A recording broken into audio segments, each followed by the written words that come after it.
Bismillahirrahmanirrahim. Assalamualaikum warahmatullahi wabarakatuh.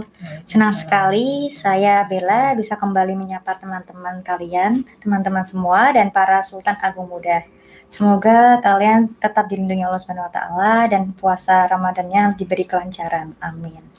Hari ini bersama saya Putri Bella Aldamasyah dan telah dihadiri Kaprodi Planologi yang terhormat Ibu Dr. Mila Karmila. Assalamualaikum Bu, bagaimana Waalaikumsalam kabarnya? warahmatullahi wabarakatuh. Alhamdulillah baik Mbak. Alhamdulillah. Nah teman-teman, kalian ini perlu Anda ketahui bahwa Ibu Dr. Mila Karmila yaitu Kaprodi Planologi nggih Bu. Betul. Ya.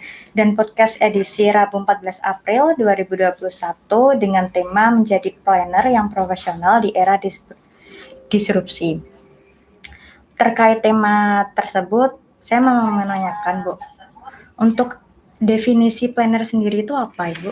Iya, jadi planner itu kan dari kata plan ya. Jadi terus kemudian menjadi perencana kota. Jadi mereka akan menjadi perencana kota dan daerah di wilayahnya masing-masing. Nah, memang planner ini belum juga banyak dikenal begitu. Artian mungkin baru di era tahun 90-an ya gitu ya. Kemudian banyak planner-planner atau perencana-perencana kota begitu ya yang berkembang karena memang tahun pertama kali dia di ITB begitu. Nah, kemudian sudah berkembang sekarang sudah cukup banyak sekolah yang mempunyai perencanaan wilayah dan kota.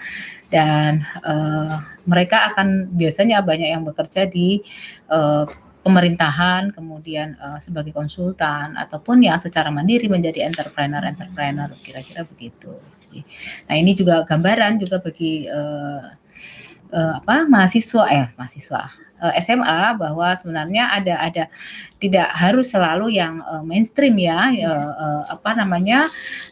jenis-jenis perguruan tinggi atau fakultas-fakultas yang mainstream, tapi ada juga yang namanya planner yang mungkin juga perlu diketahui juga oleh anak-anak muda begitu.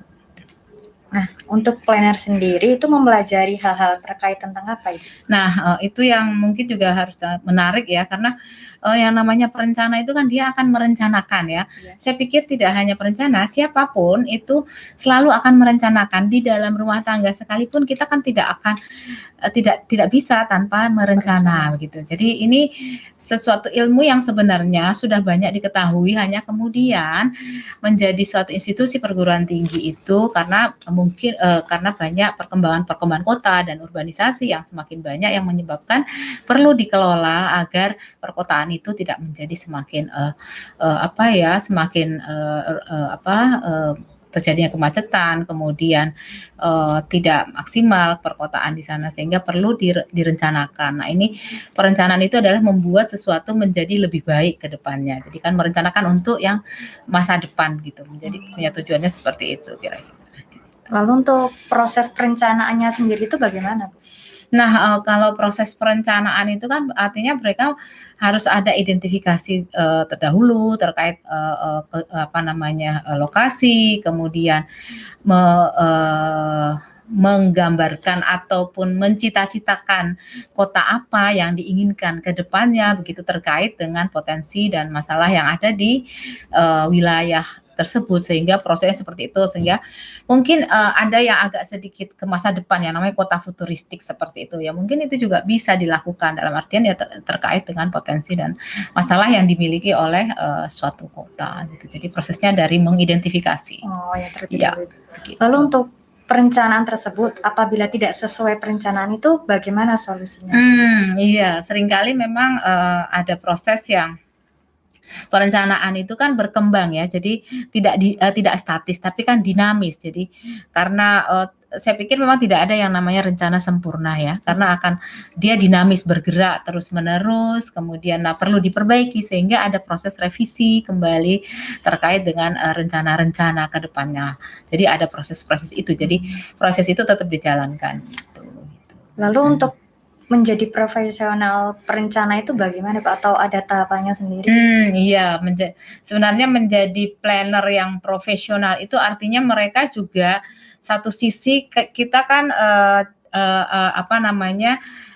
bukan hanya mengajarkan teori, tapi juga praktek gitu ya. Dan satu lagi ya tadi karena kita basisnya universitas berbasis agama Islam, ya tentunya adalah basisnya agama Islam tersebut. Jadi di PWK sendiri itu ada mata kuliah yang namanya studio 1, 2, dan 3. Jadi mereka didekatkan dengan dunia kerja sehingga mereka juga jadi kita membuat lab yang hampir mirip dengan dunia kerja sehingga pada saat mereka keluar menjadi planner begitu mereka tidak terlalu kaget pada dunia kerja yang ada di luar. Nah, itu yang praktisinya. Kemudian di teoritis kami ya saya pikir hampir sama dengan teman-teman fakultas lain bahwa pasti ada teori terkait dengan ya ilmu kami di planologi, kemudian mata kuliah teori tentang perencanaan, dan satu lagi ya memang kalau kita bicara tentang basis agama ya kita basisnya selalu menggunakan merekonstruksi agama Islam ke dalam semua praktek dan teori yang ada di perencanaan wilayah dan kota gitu. Oh, seperti Ibu yang sampaikan tadi, ada praktisinya sendiri ya Bu untuk perencanaan. Nah, itu ada kegiatannya tuh apa saja Bu?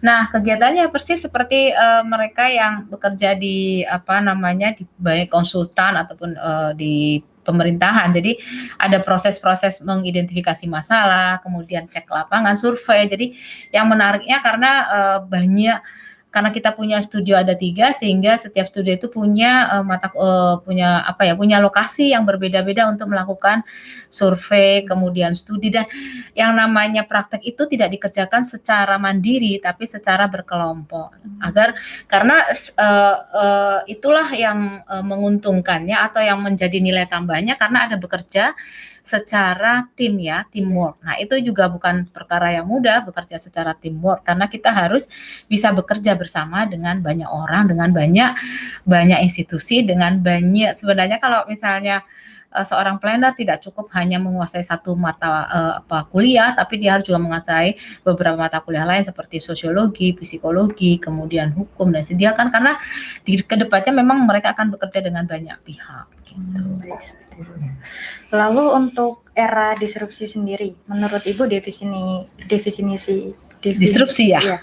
Ya, jadi begini. Jadi kita kan dihadapkan pada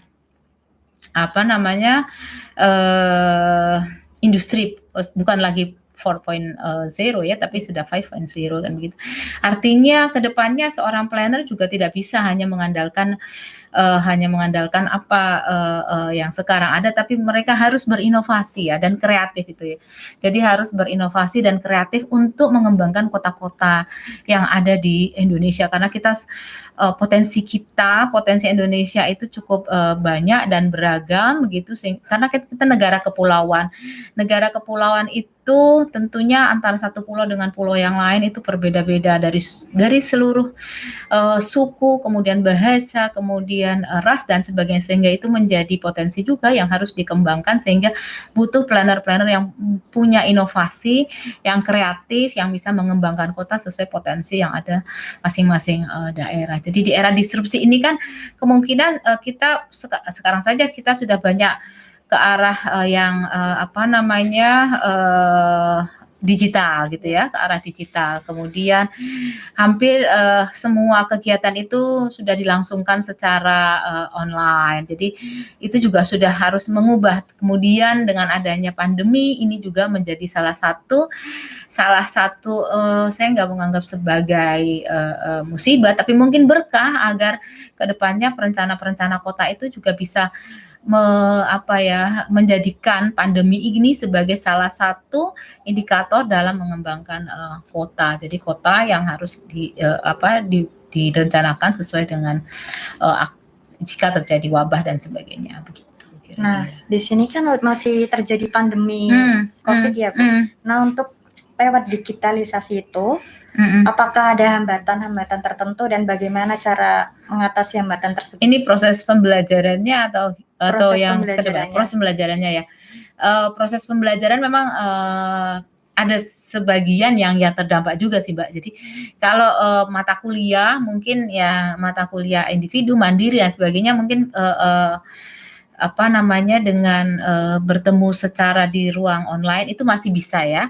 Tapi yang tadi, yang praktek itu Ya, yang agak sulit begitu ya, agak sulit karena mereka harus bertemu secara offline dan ini memang yang juga masih jadi pemikiran.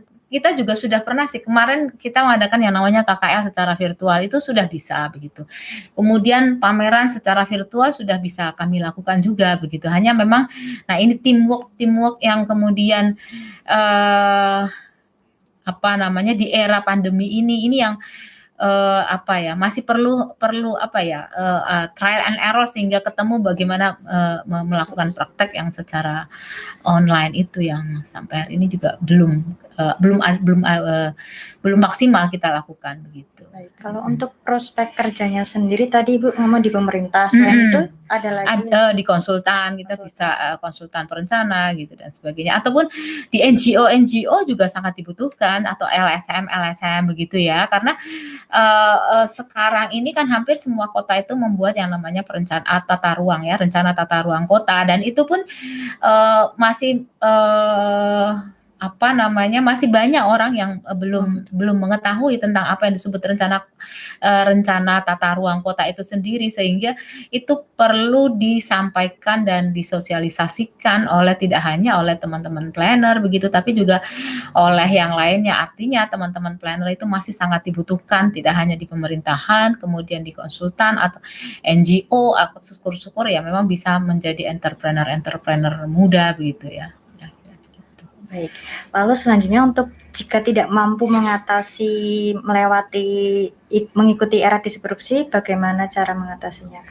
Iya, memang kita harus berubah ya. Jadi kalau tidak berubah ya kita yang ketinggalan begitu ya. Jadi memang seperti itu. Memang masa itu kan ada seperti itu. Jadi ada apa namanya disrupsi kan. Kemudian supaya kita changing ya, kita berubah ya. Karena kalau kita tidak berubah maka kita akan ketinggalan dengan era itu. Sehingga memang kita harus beradaptasi dengan kondisi ya. Kita harus beradaptasi dengan kondisi supaya kita bisa tetap eksis begitu ya. Nah, bagaimana caranya eksis ya tadi kita harus berinovasi kreatif dan satu lagi ya kita harus bekerja sama dengan banyak pihak karena tidak mungkin kita bisa melakukan hanya dengan sendiri kita harus bekerja sama dengan semua pihak jadi kalau ada mengatakan pentahelix ataupun yang lainnya itu adalah bagian dari kita bekerja sama sehingga memang di planologi itu juga maka ada mata kuliah tadi ya studio itu agar bekerja sama dengan banyak pihak nah begitu jadi lebih prospek apa banyak kerjasamanya iya networking ya dan sebagainya. Selanjutnya untuk tadi Ibu bilang untuk beradaptasi terlebih dahulu di era seperti ini. Nah selain itu bagaimana apabila ada tuntutan tersendiri untuk mengadaptasi tersebut? Iya, jadi iya. Siap menghadapi atau iya, tidak? betul. Jadi kita kan memang kemampuan apa ya? Seseorang, institusi, perguruan tinggi itu kan punya kemampuan masing-masing untuk beradaptasi dengan situasi. Kami pun ya berusaha beradaptasi dengan situasi dengan misalnya memperbarui kurikulum, kemudian match and link dengan industri ataupun dengan yang lain supaya itu bagian dari adaptasi karena saya tidak mungkin kita bisa eksis kalau kita tidak bisa beradaptasi dan tidak bisa bekerja sama membuat networking dengan yang lain baik itu industri, masyarakat ataupun pemerintah. Jadi memang adaptasi. Untuk jurusan planologi itu sendiri mempunyai visi misi? Iya. Visi misinya itu ya sebenarnya hampir sama ya dengan visi misi membangun apa namanya manusia dan peradaban membangun manusia dan peradaban Islam itu sesuai apa namanya tadi sesuai dengan visi misi Unisula tapi satunya lagi adalah bahwa kami akan membawa PWK Unisula itu unggul di 2024 di Asia gitu. Nah, di Asia ya.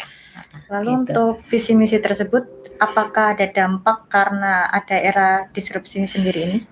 Iya, mungkin itu salah satu Salah satu pemikirannya ya, salah satu pemikiran. Jadi, ya itu tadi kalau mungkin kita sudah di nasional, mungkin kita juga sudah dikenal, kemudian kita mau melebarkan sampai dengan ke Asia Asia. gitu. Iya, sehingga di 2024 iya 2024 unggul di 2024 gitu. Menurut Ibu, kelebihan dan kekurangan sendiri untuk di era diskursi itu apa? Plannernya? Iya, Oke. Iya, di bagian planner. jadi kalau kelebihannya itu tadi ya, bahwa kami tidak mengajarkan hanya teori, tapi juga ada Praktek. praktek. Karena dengan praktek itu, maka itu adalah salah satu cara agar mereka bisa beradaptasi dengan dunia kerja nantinya. Nah, itu kelebihan atau keuntungan kami, karena kami sudah mendidik mahasiswa-mahasiswa kami untuk juga bisa beradaptasi dengan dunia kerja di ruang yang lebih kecil lah, atau di lab kami gitu ya, di lab studio kan namanya. Kemudian ya kekurangannya adalah mungkin karena kami itu jumlah pengajarnya itu juga sebagai ada beberapa yang kemudian masih sekolah dan sebagainya begitu ya. Dan kalau kekurangannya sih ya apa ya Mbak ya? Ya mungkin kita perlu membangun jejaring yang lebih banyak gitu ya, ya lebih luas lagi gitu ya. Agar harapannya, walaupun kami juga masuk di dalam beberapa himpunan atau ikatan gitu ya, organisasi ya, organisasi ya, dalam rangka itu tadi ya, membangun jejaring dan sebagainya. Bagaimana trik dari keluar zona nyaman untuk perencanaan yang gitu-gitu aja, Bu? Jadi kayak ada kemajuan tuh bagaimana? Ya itu sebenarnya kita memang harusnya keluar dari zona nyaman ya. Jadi out of the box gitu ya. Jadi memang harus selalu ada inovasi-inovasi baru, harus ada inventory baru, penemuan baru, sehingga mungkin ya itu tadi saya bilang bahwa COVID ini sebenarnya sebagai berkah juga bagi planner-planner untuk membangun kota-kota yang sebenarnya adaptif terhadap wabah. Karena kalau tidak adaptif terhadap wabah itu misalnya terkait dengan ruang RTH yang harus dibangun yang sudah sesuai dengan protokol kesehatan, atau tempat pariwisata karena kita punya banyak lokasi wisata yang kita bangun sesuai dengan protokol kesehatan, atau kota-kota yang kita bangun adaptif, misalnya jalur evakuasinya nanti seperti apa. Nah, itu kan yang direncanakan oleh teman-teman planner begitu. Jadi untuk penyebutan profesional planner sendiri itu kita bisa menyebut profesional planner ketika sudah mencapai apa, Bu? Iya, itu juga kata profesional itu artinya dia bisa menyeimbangkan antara teori dan praktek. Artinya satu sisi namanya profesional, dia itu kan tetap memegang teguh apa yang dia dapatkan di bangku perkuliahan, kemudian dia juga bisa menerima masukan-masukan karena seorang yang profesional itu kan tidak memegang teguh sebenarnya, dalam artian ilmu itu kan tidak hanya didapatkan di bangku kuliah, tapi kan didapatkan juga dari pertemuan dengan semua orang yang ada di masyarakat. Jadi artinya ilmu itu berkembang selama profesional itu, dia tetap memiliki ilmunya, tapi dia juga bisa menerima masukan-masukan yang terkait dengan baik yang sesuai dengan ilmunya ataupun tidak. Jadi tidak menyatakan bahwa dialah yang paling benar seperti itu. Itu saya pikir profesional. Dan kemudian dia juga bisa menggunakan ilmu-ilmunya itu untuk perbaikan baik di masyarakat. Jadi ilmunya itu berguna bagi orang lain. Nah, itu saya pikir sangat profesional. Baik. Setelah itu untuk menerapkan ilmu-ilmu tersebut yang seperti Bu sampaikan di masyarakat itu contohnya seperti apa, Bu?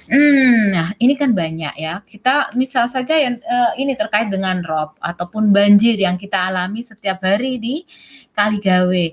Kita bisa melakukan penelitian terhadap dampak banjir dan rob yang kita alami, baik mungkin kita bisa, beberapa penelitian mahasiswa juga sudah dilakukan, misalnya terkait bagaimana reaksi dari masyarakat terkait banjir dan rob ada di Kemijen. Kemudian juga mahasiswa kemarin melakukan penelitian terkait dengan transportasi BRT.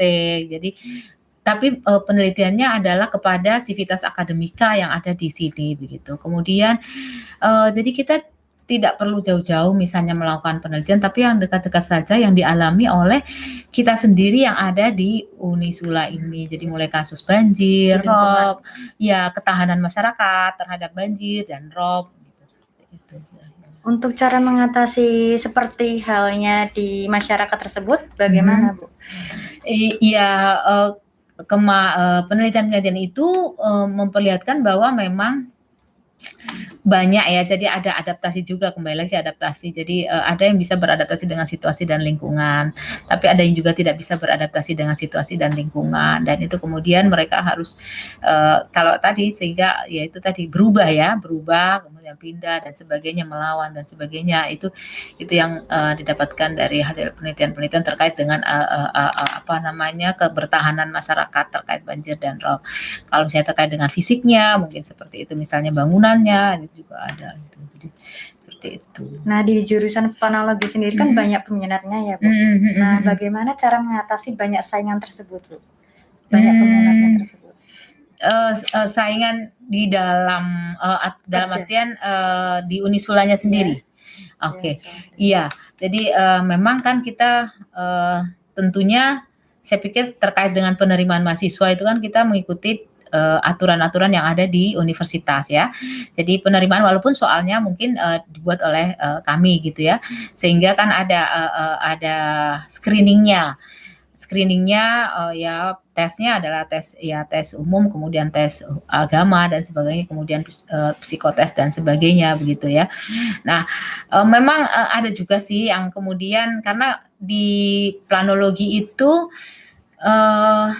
sebagian itu mengajarkan arsitektur, tapi sebagian juga terkait dengan sosial. Jadi memang sisinya jadi sangat beragam. Dia seperti seperti kubus, bukan kubus, lebih dari kubus ya. Jadi banyak yang dipelajari begitu. Seringkali juga memang tidak semua mahasiswa yang kemudian bisa tahan dan sebagainya, sehingga mungkin harus pindah dan sebagainya. Itu juga ada juga. Jadi minat juga itu menjadi salah satu. Dan kita juga menyampaikan di awal-awal perkuliahan, memang kita sampaikan juga bahwa sebenarnya banyak hal yang bisa didapatkan pada saat mereka berkuliah di PWK begitu ya. Jadi ilmunya pertama tadi bahwa kita berusaha mendekatkan dengan apa yang terjadi di masyarakat. Kemudian kita juga mengajarkan mereka bekerja berkelompok atau bekerja sama. Kemudian tadi kalau praktek maka mereka akan langsung ke lokasi gitu ya, menanyakan ke warga,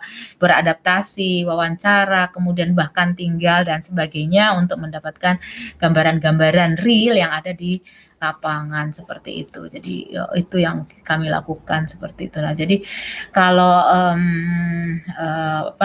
bagaimana agar mereka percaya, ya memang satu sisi kita memberikan gambaran bahwa di PWK itu punya masa depan yang cukup baik terkait dengan pekerjaan begitu ya, masa depannya pekerjaan ataupun yang lainnya. Atau kalau misalnya terkait dengan bahwa kita juga menggabungkan antara agama dengan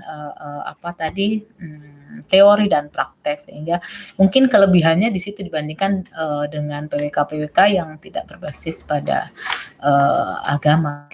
Untuk melakukan prakteknya sendiri itu dimulai dari semester berapa?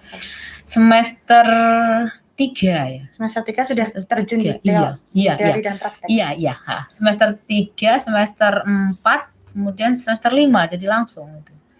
Jadi karena itu praktikumnya, studi 1, studi 2 dan studi 3. Jadi untuk prakteknya sendiri itu langsung turun ke lapangan, betul. Iya. Tapi untuk pandemi seperti ini? Nah, pandemi sehingga kemarin kita juga mensiasati ya. Jadi memang ada sebagian mahasiswa kami sehingga kemarin ini studionya berbasis wilayah ya, karena kan mereka masih di lokasi masing-masing, di tempat tinggal masing-masing. Jadi kita berbasis wilayah. Jadi kalau kebetulan mereka di lokasi itu ada berapa, ada misalnya karena kan satu kelompok sekitar antara 5, 6, 7 dan gitu ya. Nah, yang banyak itulah yang kita jadikan lokasi untuk studionya. Untuk studionya. Biasanya sih yang sebelum pandemi kita tetap di Jawa gitu ya. Tetap di Jawa. Tapi karena ini pandemi, jadi kita basisnya adalah wilayah masing-masing mahasiswa tempat Jadi tinggal. tetap aktif di prakteknya itu sendiri ya? Iya, diusahakan seperti itu. Iya. Baik. Selanjutnya untuk kekurangan dan kelebihan disrupsi tadi. Ya kalau tidak bisa berubah ya itu ya pasti ya akan tertinggal dengan Jadi harus adaptasi, inovasi dan kreatif, kira-kira seperti itu. Untuk ciri-ciri era disrupsi sendiri menurut Ibu itu seperti apa?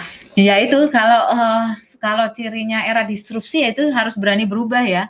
Harus berani berubah, harus berani melakukan inovasi begitu, dan harus satu lagi membuat jejaring ya supaya kita tidak tertinggal dengan yang lain. Jadi ada networking gitu ya kira-kira.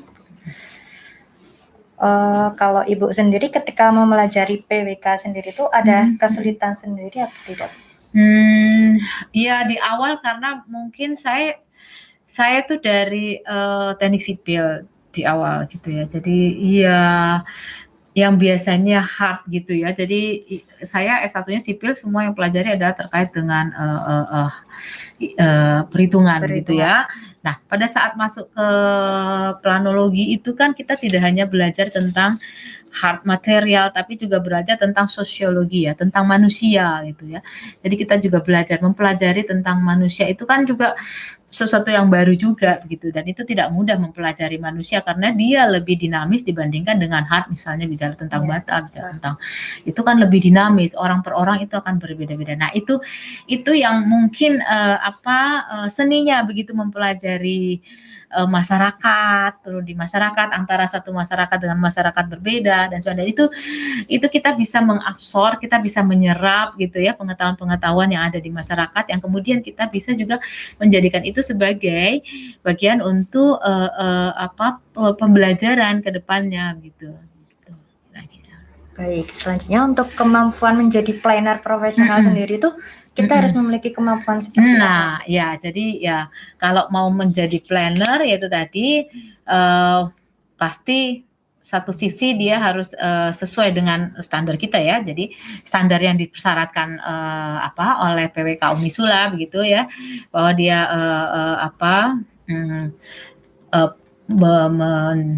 harus bisa praktek gitu ya. Kemudian teorinya juga ada beberapa teori yang harus diselesaikan. Kemudian selain itu kita tadi profesional juga terkait dengan kemampuan tadi untuk bekerja sama dengan pihak-pihak lain di luar institusi gitu ya. Siapapun itu pasti akan mempunyai pengetahuan. Jadi produksi pengetahuan itu juga harus menjadi bagian dari seorang profesional. Jadi tidak bisa harus kita menjadi orang yang mumpuni secara mandiri, tapi mumpuni itu bisa dilakukan kalau kita bisa bekerja sama dengan orang banyak atau orang lain gitu. Tantangan menjadi planner profesional itu seperti apa? Ancaman? Tantangannya ya ya pasti dunia digital, global dan sebagainya ya. Jadi nah ini planner-planner muda ini harus karena sudah ke arah era digital ya. Jadi mereka harus menguasai terkait dengan beberapa software yang mendukung menjadi planner, entah itu ArcGIS, entah SketchUp kemudian dan sebagainya yang membantu untuk kegiatan-kegiatan perencanaan. Lalu untuk di Unisula sendiri, apa membekali mahasiswa baru untuk pembekalan profesional sebagai planner? Oh iya, jadi kita kan jadi kalau misalnya terkait dengan bahasa kita bekerja sama dengan Cilat ya. Kemudian terkait dengan tadi bahwa di dunia kerja itu dibutuhkan misalnya mereka harus bisa AutoCAD, bisa ArcGIS, itu kita bekali mahasiswa. Jadi sebelum lulus mereka di mata kuliah di mata kuliah kami ada yang namanya SIP, itu Sistem Informasi Perencanaan. Jadi kita memberikan mahasiswa gitu ya bekal dasar gitu ya terkait dengan perencanaan, kemudian software begitu. Tapi kalau mereka mau lebih, maka kita melatih secara mandiri gitu, yang dilakukan oleh dosen juga gitu, tapi di luar mata kuliah. Di luar mata kuliah. Ya. Jadi prakteknya sendiri juga di luar mata kuliah sendiri, Bu? Iya. Seperti Misalnya apa, Bu, contohnya?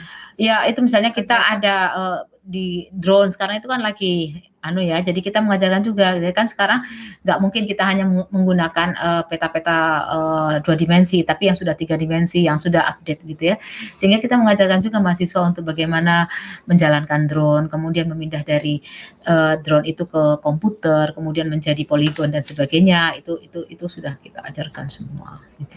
Jadi untuk fasilitas sendiri tetap di naungan Unisula ya, Bu? Jadi di kampus, ya. Tetap meskipun di luar di luar jam kampus ya, Bu, tetap ada sendiri. Ada, ya. Selain itu, apa sih, Bu, menariknya planologi agar kita bisa daftar di planologi? Menariknya itu karena banyak jalan-jalannya ya.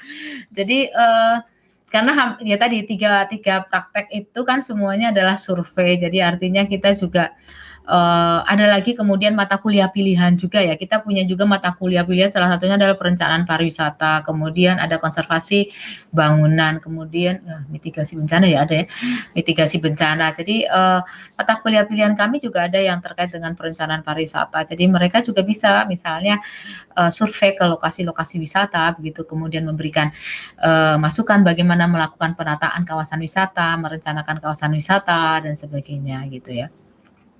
Nah, sehingga karena kita ya itu bagian dari kita juga berusaha mendekatkan dengan permasalahan-permasalahan yang ada di lokasi atau yang ada di mungkin di sekitar kita gitu. Misalnya tadi ada mata kuliah pilihan terkait dengan mitigasi bencana, mata kuliah pilihan terhadap konservasi bangunan, kemudian perencanaan pariwisata, karena itu yang sekarang lagi booming misalnya seperti itu. Jadi kita coba menyesuaikan dengan apa yang sedang banyak dibicarakan kayak seperti itu. Tadi ada mata kuliah peminat konservasi bangunan ya, Bu. Itu melajari mengenai kawasan konservasi bangunan, jadi mempelajari tentang bangunan-bangunan di kawasan-kawasan konservasi seperti itu. Ya, ini kan juga menjadi penting karena apa? Kadang karena tidak adanya pengetahuan, kita menganggap bahwa bangunan kuno itu adalah sesuatu yang harus didemolisi, sesuatu yang harus dihancurkan. Tapi kalau itu dihancurkan, maka kita tidak punya kolektif memori, melihat sebenarnya seperti apa sih sejarah masyarakat yang tinggal di sana begitu. Sehingga dengan bangunan ini ada, maka ini kan menjadi artefak. Kita akan menceritakan bahwa seperti ini kira-kira bangunannya, dan kemudian apa yang bisa diambil dari pelajaran yang diambil dari bangunan-bangunan yang ada. Tidak mungkin bangunan ini dibangun tanpa ada sejarah atau ada cerita di balik itu. Baik, seperti itu. Untuk pariwisata tadi sendiri, contohnya kegiatannya seperti apa? Ya itu, jadi misalnya ya kegiatannya adalah melakukan penataan, perencanaan kawasan wisata yang dilakukan tuh misalnya ada di Desa Lerep. Itu kita juga mengajak mahasiswa ke Desa Lerep, melihat lokasi di sana, kemudian kira-kira perencanaannya seperti apa, karena ini mata kuliahnya kan 1 semester jadi agak panjang ya. Jadi mereka bisa selalu ke lapangan untuk memperbarui data, kemudian menanyakan ke masyarakat. Jadi perencanaan itu akan match dengan apa yang ada di lapangan kalau itu memang tumbuh dari masyarakat. Jadi saya tidak mengatakan bahwa perencanaan itu selalu yang baik adalah kalau dari hanya kacamata planner, tapi akan lebih baik kalau perencanaan itu akan lebih baik kalau itu adalah gabungan dari apa yang direncanakan oleh planner dan apa yang diinginkan oleh masyarakat. Jadi itu gabungannya itu akan menjadi sangat baik karena masyarakat pasti akan sangat merasa diperhatikan, kemudian ya diperhatikan gitu, sehingga apa yang menjadi masukan masyarakat itu coba kita tuangkan di dalam perencanaan pariwisata. Untuk masyarakat sendiri kan kadang kurang sadar ya, Bu, mengenai pariwisata tersebut. Betul. Jadi bagaimana cara kita mengatasi tersebut? Iya, kita karena memberikan pemahaman bahwa ini adalah potensi mereka. Kalau ini dikembangkan dan dikemas dengan baik, maka ini punya nilai jual.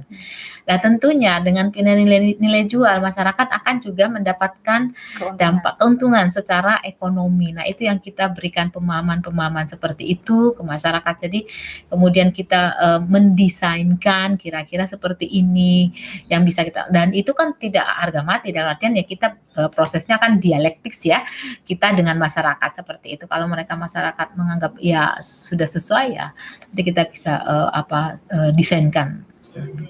Setelah melakukan penelitian di pariwisata tersebut dan ada pembicaraan kepada masyarakat, apakah pengusulan dari pihak Unisula, mahasiswa Unisula, diterapkan oleh masyarakat tersebut? Nah, itu juga kan sebenarnya kan kita hanya sampai pada desain ya, Mbak ya. Karena kan kita pada saat desain kita bisa, tapi kan ini desain, apakah ini desainnya akan jadikan begitu ya, perencanaan ini kita kembalikan ke masyarakat. Hanya kita dorong bahwa karena ini sudah kita bantu untuk membuatkan desain, akan lebih baik kalau ini dijadikan perencanaan. Nah, tinggal mereka menyampaikan ke pemerintah gitu ya, melalui kepala desa ataupun yang lainnya untuk dimasukkan sebagai bagian dari perencanaan desanya gitu ya. Ditindaklanjuti. Iya, ditindaklanjuti. Ya, ditindaklanjuti. Menarik sekali perbincangan kita. Mungkin Ibu ada yang perlu disampaikan mengenai jurusan fonologi?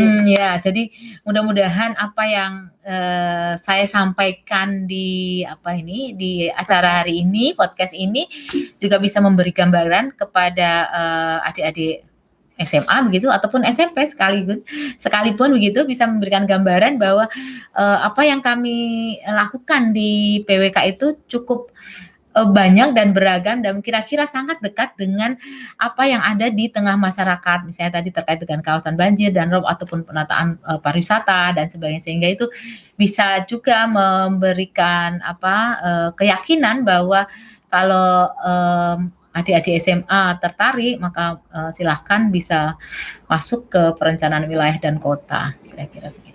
Baik, seperti itu. Jadi tidak perlu ragu lagi ya Bu, Iya, untuk fonologi karena prospek kerjanya sendiri luas, begitu betul, luas. betul. Dan di sini pun juga banyak jaringan kerja sendiri ya Bu. Betul, iya, jaringan kerja kita cukup banyak. Ya. Untuk alumni-alumni juga mempunyai prospek kerja yang luas, jadi banyak membantu ketika sudah lulus. Betul, alumni kita juga sudah beberapa alumni kita yang sudah mempunyai konsultan sehingga bisa menarik beberapa adik-adik kelasnya untuk bekerja. Jadi itu juga salah satu kita juga bekerja sama dengan alumni kita ya. Gitu.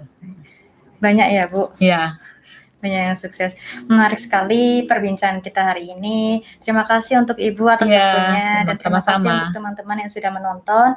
Apabila teman-teman yang belum bisa menonton, bisa kita lihat di Instagram kita Your Unisola dan di YouTube kita Universitas Islam Sultan Agung. Semoga bisa disambung lagi di kesempatan lain waktu. Wassalamualaikum warahmatullahi wabarakatuh. Waalaikumsalam warahmatullahi wabarakatuh.